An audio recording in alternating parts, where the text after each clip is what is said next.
Hey there, Susan Staples Bell here, and I'm wondering, have you ever wanted to turn your improvisations into compositions?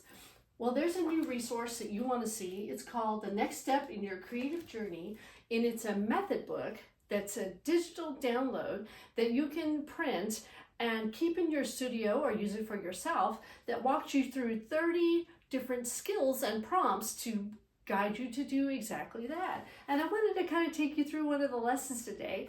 One of the skills that's really important when you're composing, I think, is imitation. And imitation is a wonderful tool that you can use to stretch material or make it more cohesive, repeat. So in this case, I give you an example. I tell you what imitation is, and then I give you an example. I want you to play it. Let's do that. So here it is.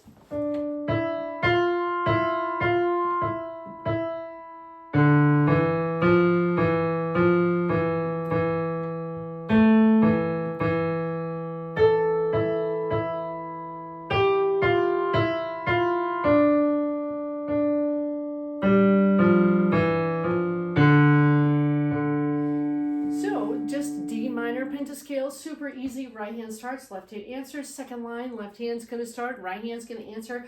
Literally, we are repeating whatever the other voice did. And then I'm going to give you, it's your turn to be creative. And then here are some different things to practice, some different steps that you could take and use this.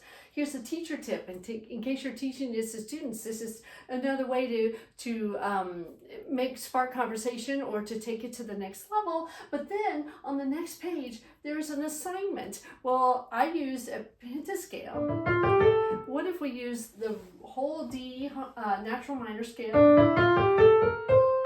And so I give you a prompt. I always love to work with moods. This prompt says, imagine you're standing in a canyon. Every melody you play echoes back to you like an echo.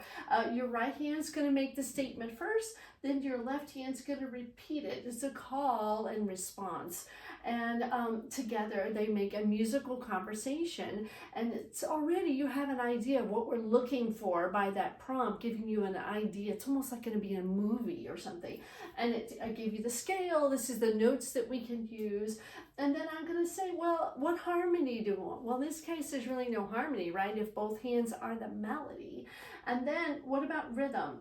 You might want to start slowly, or you might want to decide on a rhythm that you like. That's up to you. These are all creative choices that you need to make. And then I give you, after you've worked on your composition, here's some next step challenge. You know, what about if you make the call longer, or you make the response longer? Or what if one of them shorter? I mean, you need to make some decisions here. And then how can you turn this into a composition? Well, a great way that a tool that I use is I use my phone to voice memo, or you can do video. Record what you're doing, because you never know what's going to happen in the moment as you're playing, and then you can go back and listen and say, oh, I like that, and then you can write it down. Anyway, these are some of the skills and the prompts that you'll find in the next step in your creative journey, exploring skills for improvisation and moving them into composition. I hope you check it out. It's available at susanstaplesbellmusic.com.